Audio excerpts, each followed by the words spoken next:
Jeudi 25 février, communauté, bienvenue en résumé.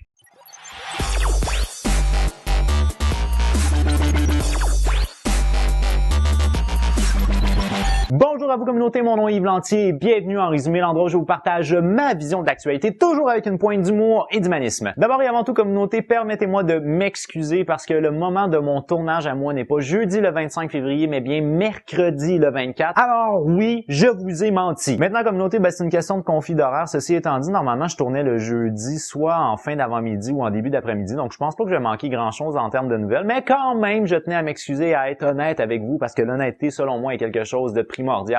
Maintenant, communauté, je suis également heureux de vous mentionner que finalement YouTube a trouvé une chaîne similaire à ma chaîne YouTube. Je suis content de voir que cette chaîne similaire-là, qui s'appelle Le Rire Jaune, est une chaîne qui regroupe rien de moins que 1 million d'abonnés. Alors, c'est une chaîne YouTube essentiellement qui traite de vidéos qui sont tendances sur le web cette semaine. Mais quand même, c'est pas une chaîne d'actualité comme la mienne. Mais je suis quand même content de voir que finalement YouTube m'a trouvé un petit partner in crime sur YouTube. Alors, cette semaine, communauté, Facebook a mis finalement en action ces nouveaux boutons qui sont des boutons, disons, d'émotion, des émoticônes qu'on peut faire à la place de uniquement faire le typique j'aime. Alors, dans ces quelques émoticônes-là qui sont nouveaux, moi, ce que j'avais lu originairement, c'est qu'il était censé avoir 7 nouveaux émoticônes. Là, j'en ai vu uniquement 6 apparaître. Mais bon, il reste que vous pouvez maintenant exprimer de manière différente vos émotions. Si vous êtes heureux, triste, fâché. Alors, vous pouvez maintenant vous exprimer de manière différente par rapport à des statuts ou à des commentaires. Et moi, là, je vous pose cette question-là, communauté. Qu'est-ce que vous en pensez, vous? Est-ce que vous pensez que c'est quelque chose qui était vraiment important d'ajouter différentes, disons, émotions par rapport à nos réactions sur différents statuts? Moi, je suis pas certain, disons,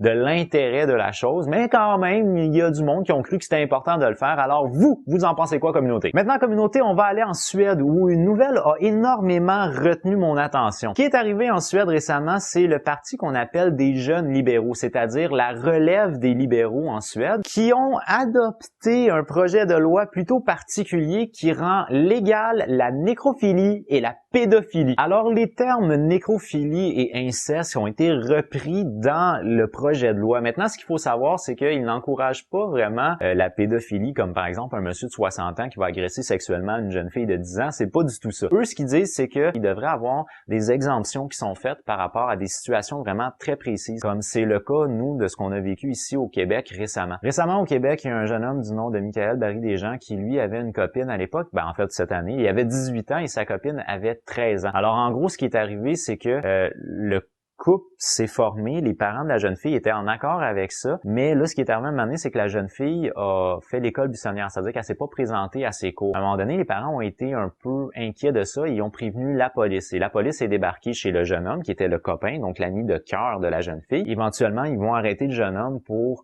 des attouchements et des agressions sexuelles pédophiles. Donc, en réalité, il était engagé dans une relation. Alors, ce qu'il faut savoir, c'est que la jeune fille à 13 ans est considérée comme étant encore un enfant et sur un point de vue de la loi, elle a le droit d'avoir des relations sexuelles avec quelqu'un qui a 2 ans de plus qu'elle ou un peu moins que 2 ans de plus qu'elle. Alors, on parle quand même d'une relation amoureuse et 2 personnes étaient consentantes et les parents étaient consentants là-dedans. Alors, les jeunes libéraux de Suède, eux, ce qu'ils veulent, c'est ça, en gros. Mais ils veulent aussi qu'on permette le sexe avec des cadavres. Pourquoi? Si une personne donne son consentement avant sa mort, il peut permettre une relation sexuelle à une autre personne. Bon, moi personnellement, j'attache pas un amour très particulier avec le corps. Selon moi, c'est l'esprit, c'est l'âme, c'est votre personnalité qui est votre identité. Le corps, ce que vous voulez que les gens en fassent après votre mort, ça me regarde pas du tout. Les termes sont vraiment très choquants, mais ceci étant dit, quand on regarde le projet de loi un peu plus en profondeur, c'est peut-être pas si pire que ça. Mais disons que c'est pas très vendeur pour un projet de loi de dire que on est pour la nécrophilie et l'inceste. Maintenant, communauté, en guise de dernier sujet, j'aimerais ça vous parler de ceux qu'on appelle les soldats de Odin. Alors, Odin, c'est qui? C'est un dieu mythique de la guerre pour les Scandinaves et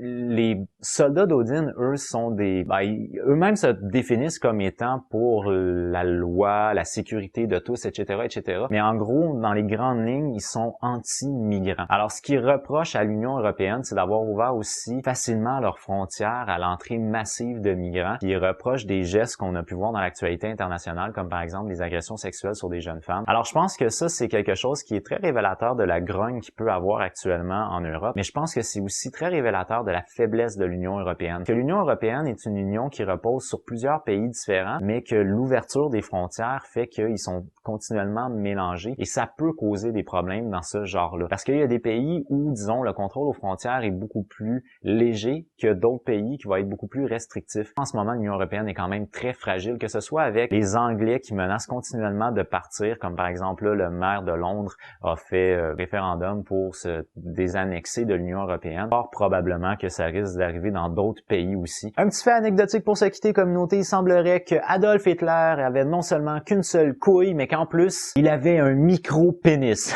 Sur sa communauté, pour moi, c'est déjà tout. Je vous remercie immensément d'avoir regardé ma vidéo du début jusqu'à la fin. Si vous l'avez aimé, n'oubliez pas d'y donner un petit j'aime. Si vous l'avez vraiment aimé, vous pouvez bien entendu la partager. Ça me fait toujours plaisir d'accueillir de nouveaux abonnés. Sur sa communauté, moi, je vous dis à jeudi prochain. J'ai déjà hâte de vous voir. As always, with love. Bye